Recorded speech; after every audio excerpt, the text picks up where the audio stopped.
Hello my dear. R K simple classes में सारे students का बहुत बहुत स्वागत। UP board subject Hindi class 12th के बच्चों के लिए सब्जेक्ट है हिंदी और पाठ का नाम है पवन दूतिका, जो प्रिय प्रवास से लिया गया है।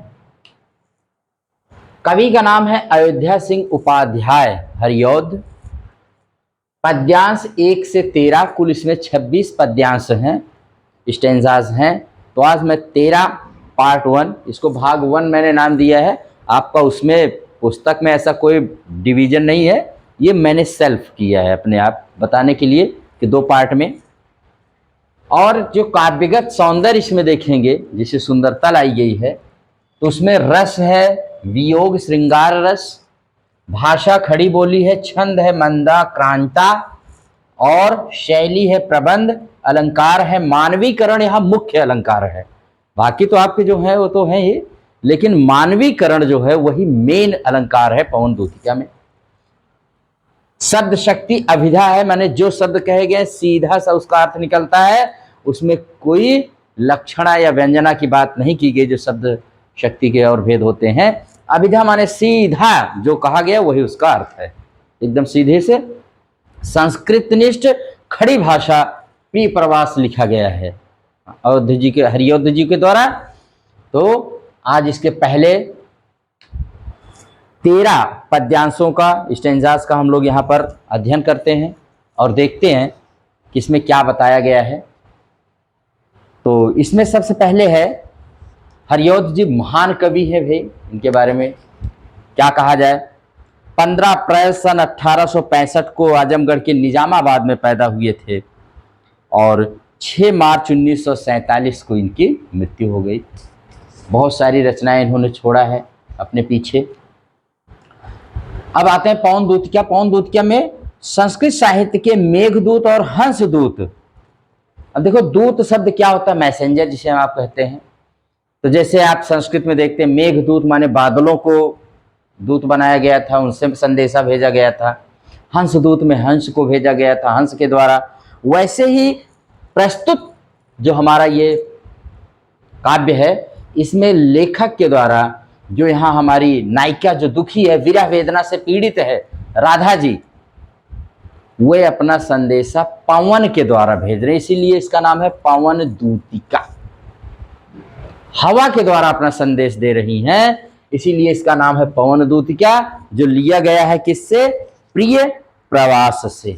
इनकी बहुत बड़ा काव्य है, रचना है हरिऔध जी की। और इसमें आपने देखा है कि राधा जी हवा को दूध बनाकर अपना संदेश श्री कृष्ण के पास भेजती हैं जो मथुरा में है, और वृंदावन से राधा जी अपना ये संदेश उनको भेजती हैं गोकुल से। अब इसमें एक चीज और आप देखेंगे कि कवि ने चित्रित राधा के विरह कातरा रूप से कहीं बढ़कर पर दुख कातरा स्वरूप का विशेष द्रष्टव्य किया है। कहने का मतलब है कि यहाँ पर राधिका जी के कष्ट को उतना नहीं दिखाया गया है। वो तो भाई हैं ही, दुखी हैं, विरह की आग में जल रही हैं, लेकिन अपना दुख न देख करके वह दूसरों के दुख से ज्यादा चिंतित हैं। ये बहुत बड़ी एक न्यू कैरेक्टर, एक नया चरित्र राधा का इन्होंने रचने का यहाँ पर प्रयास किया है। संसार का तो नियम है कि जो अपना ही दुख लोग ढोते रहते हैं, अपने दुख से किसी को फुर्सत ही नहीं है। लेकिन यहाँ पर आप देखेंगे कि राधा जी अपने दुख से दुखी तो है ही, लेकिन अपने दुख से ज्यादा पर दुख से दुखी हैं, दूसरे के दुख से दुखी हैं। जबकि संसार का नियम है कि सब लोग अपने दुख से तो दुखी होते हैं, लेकिन दूसरों के सुख से वह और ज्यादा दुखी होते हैं। ठीक है, ये संसार का हमारे यहाँ इस मृत्यु लोक की यही एक परंपरा है, अपना दुख। लेकिन जो महान होते हैं, संत होते हैं, अच्छे लोग होते हैं, वह अपने दुख से नहीं दूसरों के दुख से दुखी होते हैं, जैसा कि इसमें राधा के द्वारा ये चरित्र चित्रण किया गया है। और राधा में एक नवीनता यहाँ पर दिखाई गई है। मैंने कहा कि दूत को यहाँ पर, अब हवा को मानवी माने मानव वाले जैसे गुण है, उसको ऐसे बोला और समझाया जा रहा है जैसे मैं आपको समझा रहा हूँ, पढ़ा रहा हूँ। तो इसलिए उसको मानवीकरण अलंकार है। अभिधा मैंने कहा सीधा, जो भी एकदम सीधे से संस्कृतनिष्ठ खड़ी बोली का प्रयोग किया गया है। प्रबंध शैली है मंदाक्रांता। मंदाक्रांता वह छंद होता है, वर्णिक छंद है, जिसके प्रत्येक चरण में आप 17 वर्ण पाएंगे। प्रत्येक चरण में इसके आप कितना पाएंगे? 17 वर्ण मिलते हैं और उसी को मंदाक्रांता कहते हैं। यह एक वर्णिक छंद है, इसके हर एक चरण में 17 वर्ण होते हैं। ठीक है, ये इसकी खास पहचान है मंदाक्रांता की। आप गिनेंगे तो इसके हर लाइन में आप 17 वर्ण 17 अक्षर पाएंगे। वियोग श्रृंगार रस, चूंकि दोनों ही दूर हैं, गोकुल में है, वो मथुरा में है, तो ये है। और खड़ी बोली मैंने बताया ही इसकी विशेषता है। तो आइए इसको शुरू करते हैं। अब देखिए, इसमें जो पहला पद्यांश है, इसका पहला स्टैंजा है, उसमें लिखा गया है, बैठी खिन्ना एक दिवस वे गेह में थी अकेली, आके आंसू दृग युगल में थे धरा को भिगोते, आई धीरे इस सदन में पुष्प सदगंध कोले, प्रातः वाली सुपवन इसी काल वातैनों से। वातैनों से पहला पद्यांश है, 4 लाइन का है, 4 चरण है। इसमें बता रहे हैं कि मीनिंग देख लेते हैं। जैसे खिन्ना माने अप्रसन्न, यक माने एक, गेह माने घर, दृग युगल दोनों नेत्र, सदन माने घर भवन, पुष्प सदगंध माने फूल की खुशबू, सुपवन माने हवा, वातायन माने खिड़की, झरोखा या रोशनदान। ठीक है, कह रहे कि राधा जी अपने घर में अकेली बैठी हैं और दोनों आंखों से उनके आंसू गिर रहे हैं। वही कृष्ण की याद में है, कृष्ण के वियोग में आंसू गिर रहे हैं उनके। आई धीरे इस सदन में, तभी धीरे से खिड़की से, झरोखों से हवा आती है, बड़ी सुगंधित हवा आती है। प्रातः वाली सुपवन इसी काल वातैनों से, बड़ी सुगंधित हवा आती है। वो दुखी हैं लेकिन फिर भी हवा, भाई प्रातः की हवा कहते हैं, सुबह की हवा लाखों की दवा। अच्छा भी रहे तो ठीक हो जाए, लेकिन क्या राधा जी के ऊपर कोई प्रभाव पड़ता है? अब अगले पद में देखते हैं। संतापों को विपुल बढ़ता देख के दुखिता हो, धीरे बोली सा दुख उससे श्रीमती राधिकायों, प्यारी प्रातः पवन इतना क्यों मुझे है सताती, प्यारी प्रातः पवन इतना क्यों मुझे है सताती, क्यों तू भी है कलुषित हुई काल की क्रूरता से। राधा जी यहाँ पर जैसे एक तरह से उसे पूछ रही हैं। इसकी मीनिंग देख लेते हैं भाई। संताप माने दुख, विपुल माने अधिक, दुखिता माने व्यथित, पवन माने हवा, कलुषित माने दूषित, काल माने समय, क्रूरता माने कठोरता से। यहाँ पर राधा जी कह रही हैं जो हवा आती है, संतापों को विपुल माने उस हवा से, सुबह की हवा से तो मैंने कहा सब दुख दूर हो जाए, लेकिन राधा का दुख और बढ़ गया। और यही कारण है कि धीरे से राधिका जी उससे पूछती हैं, प्यारी प्रातः पवन इतना क्यों मुझे है सता। अरे मैंने तेरा क्या बिगाड़ा है हवा, तू भी मेरे दुख को क्यों बढ़ा रही है? क्या तू एकदम से तू भी क्रूर हो गई है, एकदम निर्दयी हो गई है क्या? तू भी से एकदम निर्दयी हो गई है। यहां पर राधा की मनोदशा का भावपूर्ण चित्रण किया गया है और प्रातः काल की सुगंधित हवा भी उसके दुख को बढ़ा रही है, ऐसा यहां पर बताया जा रहा है। आइए देखते हैं इसके कुछ क्वेश्चन आंसर भी।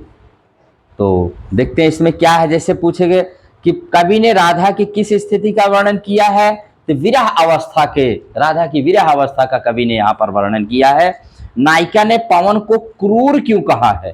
क्रूर, तो नायिका का मन खिन्न उदास था, उसके नयन आंसुओं से भरे हुए थे और नायिका की इस दैन्य दशा में प्रातःकालीन पवन जब सभी उमंग में उत्साह का संचार कर रहे थे, तो नायिका के हृदय विदारक बनकर उसके दुख को और बढ़ा रही थी। इसीलिए यहाँ पर नायिका ने इसको क्या कहा है?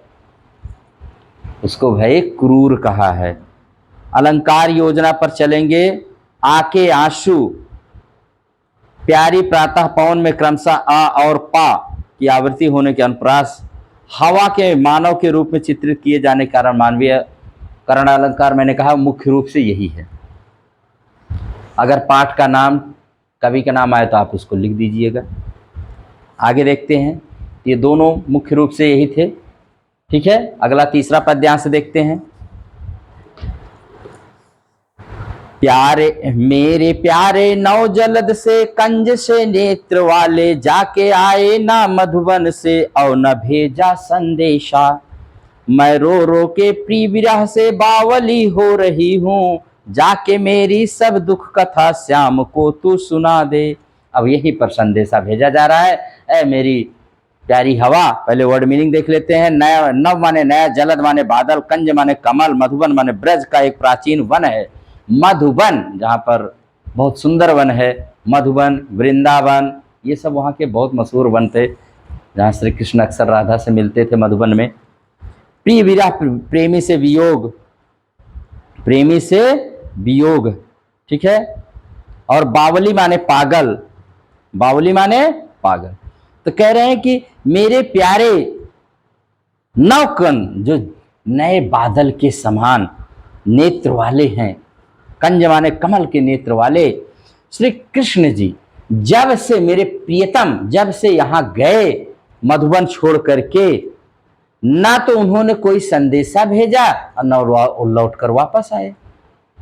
भाई नहीं गए तो संदेशे भेज दिए होते।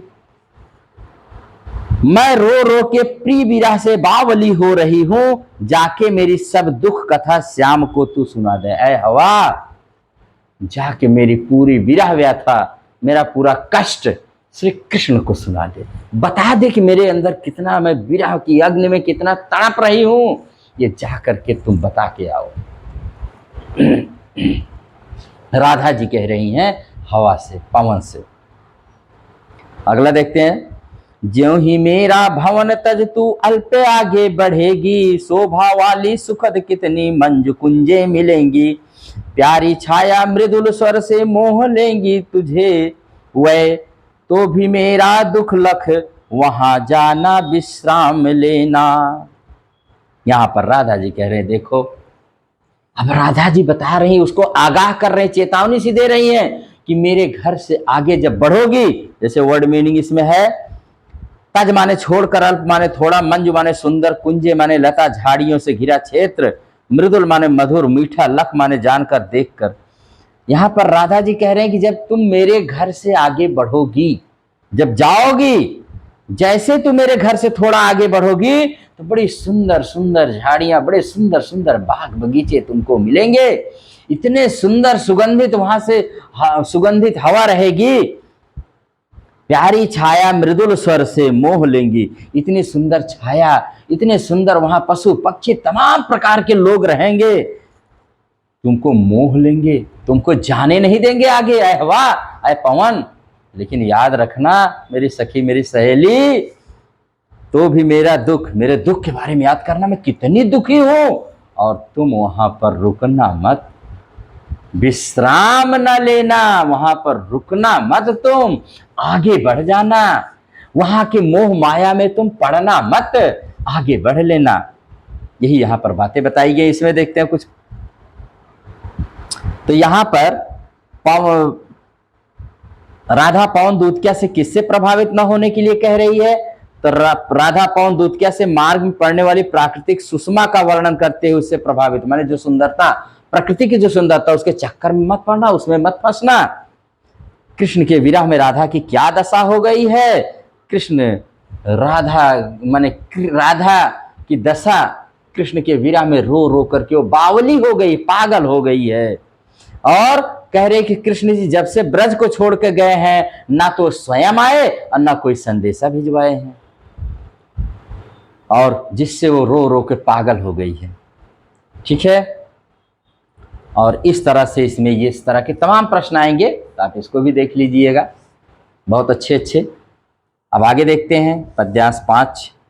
थोड़ा आगे सरस रव का धाम सत पुष्प वाला, अच्छे अच्छे बहुद्रुम लता, वान सौंदर्यशाली, वृंदा विपिन मन को मुग्धकारी, मिलेगा आना जाना इस विपिन से, मोह माना ना होना। कह रहे हैं कि आगे जाओगी। इसमें सरस माने मधुर, रव माने शब्द या आवाज, धाम माने घर या स्थान, शत पुष्पों वाला, सैकड़ों फूलों वाला, द्रुम माने वृक्ष या पेड़, वृंदा विपिन माने वृंदावन, मोह माना माने मोहित, मुह माना, मोह माना, और पथ माने रास्ता। करे जब मेरे घर से तुम आगे बढ़ोगी तो आपको सैकड़ों पुष्पों वाला स्थान मिलेगा, और जहां पर इतने सुंदर सुंदर वृक्ष और लताएं हैं, बहुत ही रमणीय स्थल है, और वहां पर मधुर ध्वनियां, तरह तरह के सुंदर वृक्ष लताएं तुम्हें अपनी ओर आकर्षित करेंगी, किंतु आने जाने के क्रम में तुम उस वन में मोहित होकर रुक मत जाना। यानी वृंदावन में तुम रुक मत जाना। वृंदावन वह वन जो मोह ले सबका मन, उसे कहते हैं वृंदावन। तो वहां रुकना मत। वृंदावन तो किसी का भी आकर्षित कर लेता है, किसी को भी वहां रोक लेता है वो, लेकिन ऐ पवन तू वहां रुकना मत, वहां मत रुकना, क्योंकि उसके अंदर तो शक्ति ही है। जैसे चुंबक लोहे को आकर्षित कर लेता है, वैसे वो आपको रोक लेगा, लेकिन वहां रुकना मत। ये आगाह कर रहे, चेतावनी दे रहे। जैसे आते जाते अगर पथ में क्लांत कोई दिखावे, तो जाके सन्निकट उसके क्लांतियों को मिटाना। धीरे धीरे परस करके गात उत्तप खोना, धीरे धीरे परस करके गात उत्ताप खोना, सदगंधों से श्रमित जन को हर्षितों सा बनाना। यही यही यही यहीं पर राधा पर दुख के लिए, दूसरों के दुख के लिए कितनी चिंतित हैं। पहले तो वह पवन को आगाह करती हैं, उसको एकदम होशियार करती हैं, सावधान करती हैं कि तुम्हें उनके चक्कर में नहीं फंसना है। किसके चक्कर में? माने उसके मोह माया में जो प्राकृतिक सुंदरताएं मिलेंगी, नहीं तुम हवा हो बहक जाओ तब आपको वृंदावन, मधुबन, इन सबके वन में रुकना नहीं है। और वहां पर वो कह रही हैं राधा जी, देखो अगर कोई पथिक, कोई रास्ते में आता जाता कोई थका हुआ हो, देखो यहाँ कितना दूसरे के दुख के लिए कितना तड़प रहे राधा।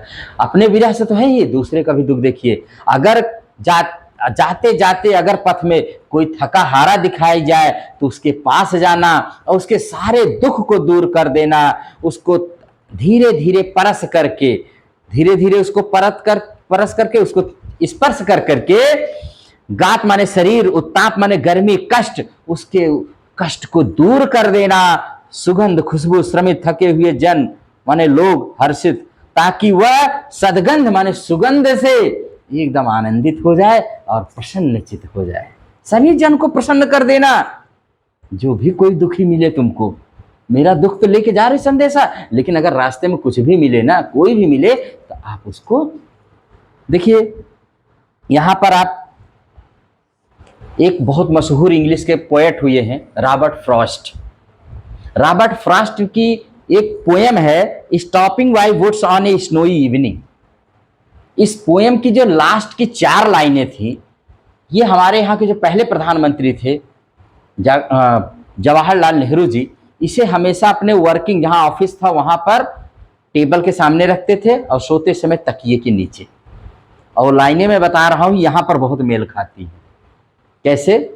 जैसे उसने बताया ना कि आप प्राकृतिक सुंदरता में के मोह में पड़ करके, मोहित होकर के रुक मत जाना, रुकना नहीं तो कहीं हार के, लेकिन यहाँ हारने की बात है, रुकना नहीं तो कहीं मोह के मोहित होकर के कहीं रुक मत जाना।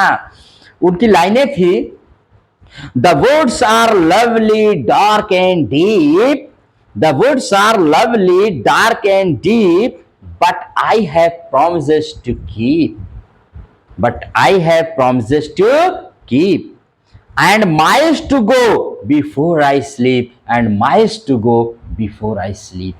ये लाइनें वो लाइनें हैं जो किसी व्यक्ति को कभी विश्राम करने ही नहीं देती, आपको रुकने ही नहीं देंगी, क्योंकि इतने वादे हैं, इतने काम हैं कि जिंदगी छोटी पड़ जाती है।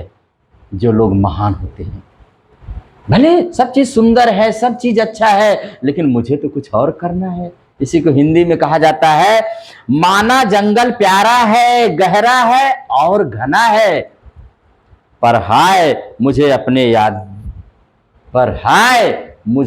वादे को पूरा भी करना है। माना जंगल प्यारा है, गहरा और घना है, पर हाय मुझे अपने वादे को पूरा भी करना है। And miles to go before I sleep, and miles to go before, ये पंडित जवाहरलाल नेहरू की और हर उस व्यक्ति के लिए दुनिया की सबसे इंस्पिरेशनल मोटिवेशनल लाइन है भैया, प्रेरणादायक लाइन है। ऐसे ही जैसे राधा जी कह रहे हैं, कहीं मोह माया में मत फंसना। मैं अपने छात्रों से कह रहा हूं कि पढ़ाई के दौरान भी आप दुनिया भर की चीजों मत पढ़िए, अभी आप सिर्फ पढ़ाई करिए और जिंदगी में वो हासिल करिए जिस मकसद से आप पढ़ाई कर रहे हैं। जिंदगी तो फिर आप आगे देखिएगा, ही आगे देखते हैं। और इसमें अगर देखते हैं जैसे नायिका पवन से क्या कह रही है, तो यहाँ मथुरा जाने के लिए कहती है और मार्ग में पड़ने वाले मनोरम स्थलों से मोहित न होने, दीन दुखियों के कष्ट को दूर करने के लिए कहती है। मोहित मत होना, लेकिन दीन दुखी कोई मिले जरूर उसके कष्ट को दूर करना, ऐसा नायिका पवन से कहती है। राधा पवन को किन वस्तुओं से मोहित न होने के लिए कह रही है, तो राधा जैसे वृंदावन रमणीय स्थल जहाँ पर तमाम प्रकार के पुष्प पक्षी चहचहा रहे होंगे, वहां पर कह रही इससे आकर्षित मत होना, मोहित मत होना। राधा पवन से किस प्रकार लोगों की सहायता करने के लिए, जो थके हैं, हारे हैं, कष्ट में हैं, उनको जाके धीरे से स्पर्श करके उनके दुखों को दूर कर देना, अपनी सुगंध बिखेर कर उनके जीवन को खुशहाल बना देना, ऐसा कह रही हैं राधा जी पवन से। ठीक है। और मानवीकरण के अतिरिक्त मुख्य मानवीकरण यहाँ पर अच्छे अच्छे जाते जाते धीरे धीरे में पुनरुक्ति प्रकाश अलंकार है, और श्रमित जन को हर्षितों सा बनाना में उपमा अलंकार है। ठीक है, अगला देखते हैं पद्यांश 7 और लज्जाशीला पथिक महिला जो कहीं दृष्टि आए, होने देना विकृत वसना तो न तू सुंदरी को। लज्जाशीला पथिक महिला जो कहीं दृष्टि आए, होने देना विकृत वसना तो न तू सुंदरी को। जो थोड़ी भी श्रमित हो गोद ले श्रांति खोना, होठों को और कमल मुख की म्लानताएं मिटाना। वाह। पथिक माने मुसाफिर, यात्री, दृष्टि आए दिखाई दे, विकृत वसना माने वस्त्र को अस्त व्यस्त करना अथवा उड़ाना। ठीक है। और श्रांति माने थकान होता है, म्लानता माने मलिनता, कष्ट। ठीक है। तो कह रही कि अगर मान लो रास्ता में कोई लज्जाशील स्त्री मिल जाए, देखो अभिधा शक्ति है, जैसे एकदम सीधा सा उन्होंने लिखा, एकदम सीधा सा, बहुत कठिन शब्दों का बहुत वो नहीं है। अगर कोई लज्जाशील स्त्री मिल जाए तो ऐ पवन, तुम्हारी नजर में अगर आ जाए तो हे पवन, तुम उसके वस्त्र को उड़ा मत देना, क्योंकि वो तो पहले से ही लजा रही है, पहले से ही शर्मा रही है। कोई शर्मीली स्त्री मिल जाए तो उसको तुम लजाना मत, उसको तुम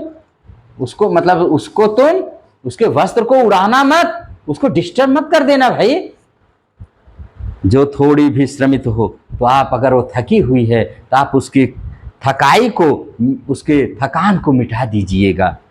होठों को कमल मुख की म्लानताएं, उसके होठों और कमल की जो उसके मुख की हैं, सारे कष्ट सारे दुख को तुम दूर कर देना। देखो परदुख से राधा कितनी पीड़ित है, यही राधा की महानता है, और यही हरियोध जी ने यहाँ नवीनता लाई है राधा के चरित्र में। कोई क्लांता कृषक ललना खेत में जो दिखावे, धीरे धीरे परसूस के क्लांतियों को मिटाना जाता। कोई जलद यदि हो व्योम में तो उसे ला छाया द्वारा सुखित करना तप्त भूतांगना को। फिर आगे करे मलानता माने मलित, कृषक ललना किसान स्त्री, व्योम माने आकाश, तप्त माने दुखी विकल, भूतांगना माने स्त्री। अगर कह रही कोई किसान स्त्री अपने खेतों में काम कर रही है, अगर तुमको दिखाई दे जाए तो ऐ पवन को क्या करना, तुम आकाश में कोई बादल होना ला करके सूर्य के नीचे कर देना, उसके ऊपर छाता कर देना भैया, छाता लगा देना, ताकि वो जो धूप से पीड़ित है, कष्ट में है, उसके तुम छाया कर देना, और छाया द्वारा सुखित करना तप्त भूतांगना को। तप्त माने जो कष्ट में है उस स्त्री को छाया कर देना। जैसे हम लोग खेतों में जब काम करते थे, या आप अभी हम ही आप हैं, कहीं अगर धूप में जा रहे हैं, ऊपर से बादल अगर थोड़ी देर के लिए आ जाते हैं, कितना अच्छा लगता है। तो कह रहे वैसे ही उस कष्टकारी स्त्री को, जो किसान है, किसान ही तो देश की शान है, जिनकी बदौलत हम आप खा पी रहे हैं, मैं बोल पा रहा हूँ, ये सब किसान की ही बदौलत है। उस किसान स्त्री को सुख प्रदान करना, उसके ऊपर बादल रूपी छाता लगा देना। ठीक है। यहां पर देखिए, नायिका पवन से लज्जाशील महिला के प्रति कैसा आचरण अपनाने के लिए कह रही है, तो स्नेह एवं प्रेम का आचरण अपनाने के लिए कह रही है कि अगर कोई लज्जाशील स्त्री मिल जाए तो उसके कपड़े उपड़े उतारना मत, उसको मने और मत शर्माना, उसको शर्मिला करना। ठीक है। अगर थकी लगे तो उसे अपनी गोद में लेकर उसके थकान और मुख की मलिनता को हर लेना। किस प्रकार कृषक महिला की सहायता करने के लिए नायिका यहाँ पवन से कहती है? नायिका पवन से, यदि कोई उसे मथुरा जाते समय कोई कृषक महिला खेतों में काम करते दिखाई दे जाए तो उसके पास जाकर अपने स्पर्श से उसकी थकान को मिटा देना, साथ ही आकाश में छाए बादलों को अपने वेग से उड़ाकर उसकी छाया के द्वारा उसे शीतलता प्रदान करना और उसकी सहायता करना। ठीक है। और मुख्य यहाँ पर मानवीकरण है। देखो किस तरह से एक हवा को, निर्जीव वस्तु को राधा जी सजीव बना करके मानवीकरण कर रहे हैं। जैसे मानो, जैसे किसी को समझाते, जैसे हम किसी को कहीं भेजते हैं तो समझा समझा के भेजते हैं, वैसे इसको समझा समझा के भेज रही हैं। अगला देखते हैं। जाते जाते पहुंच मथुरा धाम में उत्सुका हो, न्यारी शोभा वर नगर की देखना मुग्ध होना तू होवेगी चकित लख के मेरु से मंदिरों को, आभा वाले कलश जिनके दूसरे अर्क से हैं। यहाँ पर राधा जी कह रही हैं कि उत्सुका माने अत्यधिक उत्सुक, उत्साहित, न्यारी माने सुंदर, वर माने श्रेष्ठ, मेरु माने सुमेर पर्वत, पर्वत समान ऊंचे, आभा वाले प्रकाशित, अर्क माने सूर्य। कह रहे देखो, जब तुम मथुरा पहुंच जाना बड़े उत्सुक होकर के, वहां के सुंदर सुंदर पर्वतों के समान ऊंचे ऊंचे मंदिरों को देखकर तुम वहां मोहित हो जाना, उत्सुक रहना कि वहां क्या क्या चीजें हैं, मथुरा में खूब देखना। अभी रास्ते में सब रोक रही हैं, लेकिन मथुरा में सब दिखा रही राधा जी कि जाके वहां सब कुछ देखना। तू होवेगी चकित लख के मेरु, आभा वाले कलश जिनके दूसरे अर्क से हैं। माने वहां पर जो वो शानदार मंदिर है जिसके ऊपर कलश रखे हुए सूर्य के समान चमकने वाले, वहां मंदिरों को देखकर तुम वहां पर मोहित हो जाना, वहां पर जाके आनंदित होना, खूब आनंदित होना, खूब मजा लेना। आगे देखते हैं। देखे पूजा समय मथुरा मंदिरों मध्य जाना, देखे पूजा समय मथुरा मंदिरों मध्य जाना, नाना वाद्यों मधुर स्वर की मुग्धता को बढ़ाना, किवा लेके रुचिर तरु के शब्दकारी फलों को, धीरे धीरे मधुर रब से मुग्ध हो बजाना। अब क्या कह रहे हैं राधिका जी यहाँ पर? नाना माने अनेक प्रकार के, किवा माने अथवा, रुचिर माने मनोहर, अच्छा, तरु माने वृक्ष, पेड़, शब्दकारी माने आवाज करने वाले। देखे पूजा समय, जब वहां पर मंदिरों में पूजा हो रही हो तो उस मध्य तुम जाना, और नाना वाद्यों मधुर स्वर को, वहां पर जो तमाम प्रकार के वाद्य संगीत यंत्र बजाए जा रहे हो उसको तुम भी बजाना, अपने द्वारा, अपने ही द्वारा खूब बजाना और खूब उसकी शोभा बढ़ाना। किवा लेके रुचिर तरु के शब्दकारी, और वहां कह रही हैं आवाज, उसके बाद कह रही हैं कि उस समय तुम वहां जाकर वहां बज रहे वाद्यों की आवाज में आवाज मिलाकर उसकी मधुरता को और बढ़ाना, अन्यथा अपनी रुचि से किसी वृक्ष के, अपने अनुसार किसी वृक्ष के शब्द रूपी फलों के स्वरों को सुनकर मुग्ध हो, अपने मधुर स्वर से उनका साथ देना। ये राधा जी यहां कह रही हैं। इसमें क्या है भाई?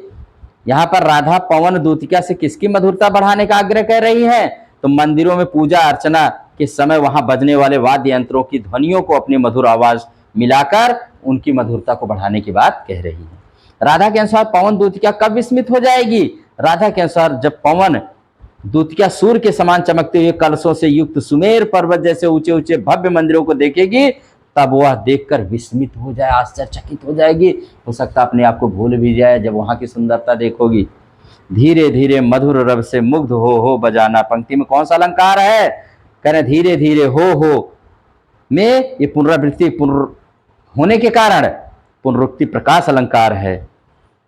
राधा पवन से किसकी शोभा पर मुग्ध हो जाने के लिए कहती है? तो राधा पवन से मथुरा नगरी की शोभा पर मुग्ध हो जाने के लिए कहती है। वो कहती है मथुरा नगरी की शोभा अद्भुत है, उसकी सुंदरता को देखकर अपनी उत्सुकता मत रोक लेना। जैसे मैं रास्ते में तुमको रोक रही कि वहां वृंदावन मधुबन और जो सुंदर प्राकृतिक सुंदरता मिले वहां मत रुकना, उस पर मोहित मत होना। तो तुम यही सोचो कि मथुरा में भी यही करना है। ना ना ना, मथुरा में इसका उल्टा करना है। मथुरा में तुम्हें हर चीज पर मुग्ध हो जाना है, मोहित हो जाना है, भूल जाना है अपने आप को तुम्हें।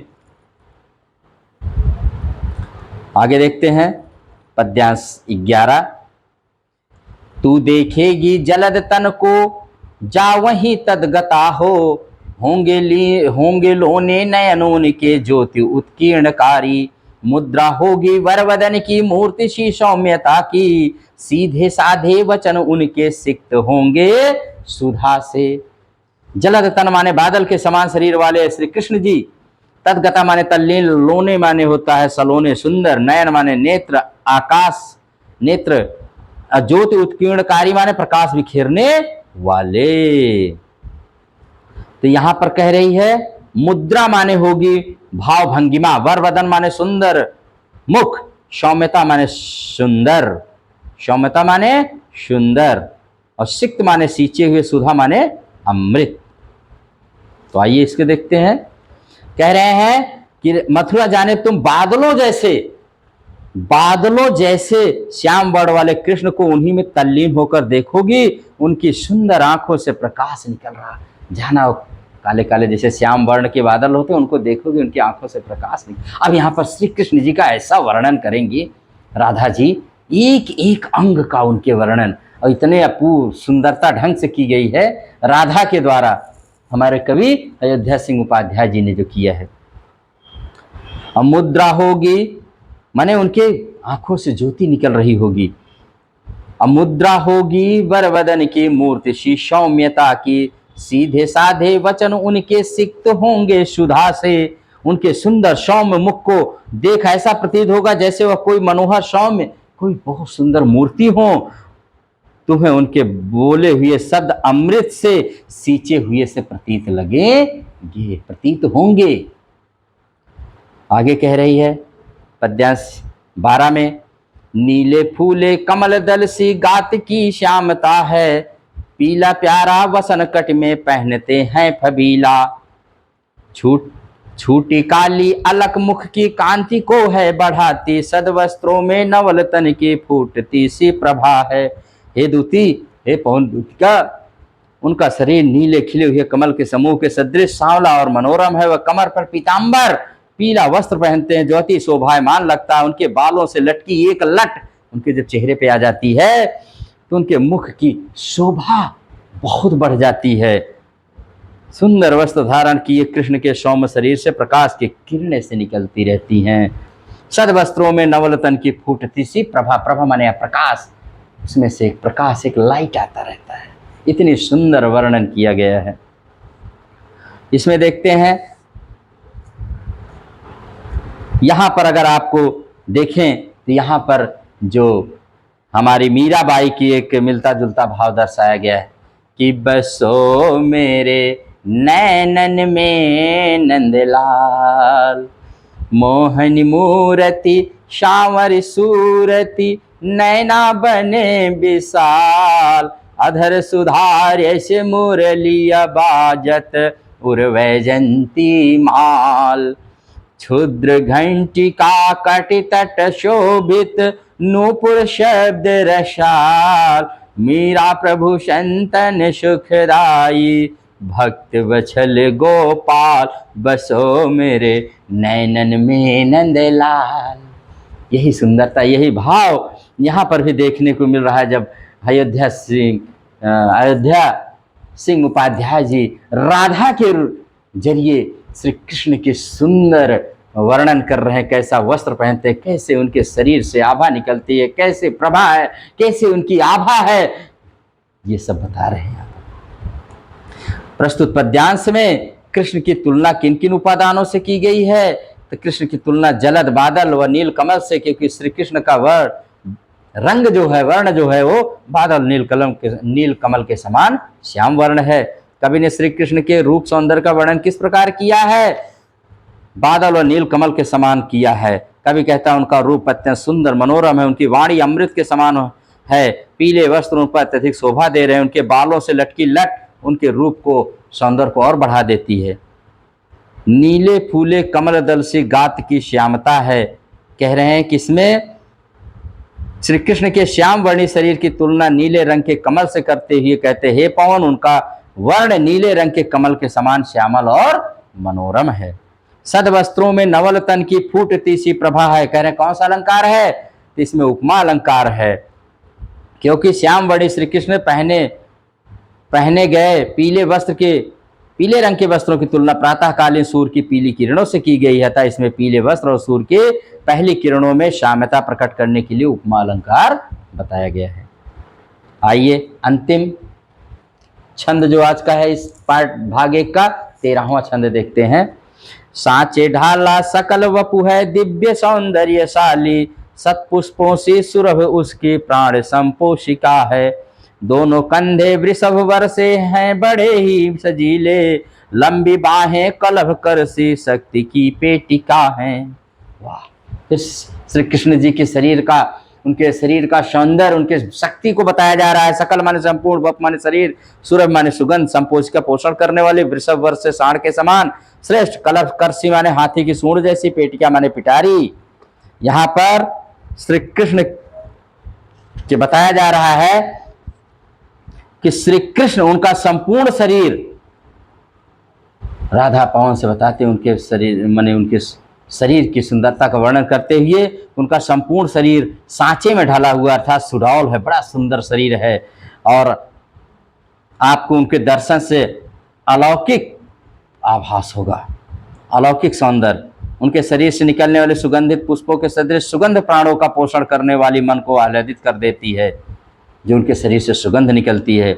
उनके कंधों को देखने से ऐसा जैसे वो उत्तम कोटि के हैं, के साढ़ के कंध हो। यहाँ कहने का मतलब है श्री कृष्ण के कंधे बहुत बलिष्ठ हैं। राधा आगे कहते, कृष्ण की भुजाएं हाथी के सूंड के सदृश, बल की पिटारी अर्थात बहुत ही शक्तिशाली हैं। ठीक है, ये उन्होंने यहाँ पर वर्णन किया हुआ है। तो इसमें हम लोग देख लेते हैं, और यहाँ पर इस तरह से वर्णन किया गया है। तो आपका पहला पद्यांश यहीं पर समाप्त होता है मेरे प्यारे स्टूडेंट्स, कि यहाँ पर कैसे, इस पहले हमने 13 जो छंद थे, यहाँ पर राधा पवन को संदेश, पवन को दूती बना करके, दूत का मैसेंजर बना करके उसको भेजती हैं, और तरह तरह से पहले तो आगाह करती हैं, चेतावनी देती हैं कि प्राकृतिक सुंदरता के चक्कर में, मधुबन और वृंदावन के सुंदरता के चक्कर में मत पड़ना। लेकिन वहीं जब वो मथुरा में पहुंच जाती है, कहती जब मथुरा में पहुंचना तो वहां पर हर चीज पे मुग्ध हो जाना, वहां के मंदिरों, वहां की पूजा, वहां के वाद्य यंत्रों, और श्री कृष्ण का वर्णन तो इतना सुंदर करती हैं कि क्या उनकी शरीर है, कितने सुंदर उनके अंग प्रत्यंग, सारे अंग अंग की शोभा राधा जी ऐसे वर्णन कर रही हैं पवन से कि कोई भी जो पढ़ेगा वो श्री कृष्ण से के प्रेम में सराबोर हो जाएगा। तो इसी के साथ इस पहले वाले भाग को 1 से 13 तक के पद्यांश को शब्दार्थ, क्वेश्चन, प्रश्नोत्तर और सब पूरा व्याख्या मैंने यहाँ पर बताई है। अगर आपको ये अच्छा लगे तो आप इसको लाइक, शेयर और सब्सक्राइब करिएगा। अगला पार्ट इसका फिर आएगा, जल्द ही आएगा, फिर मिलेंगे। तब तक के लिए धन्यवाद। इसको लाइक, शेयर, सब्सक्राइब जरूर करिएगा। Thank you very much.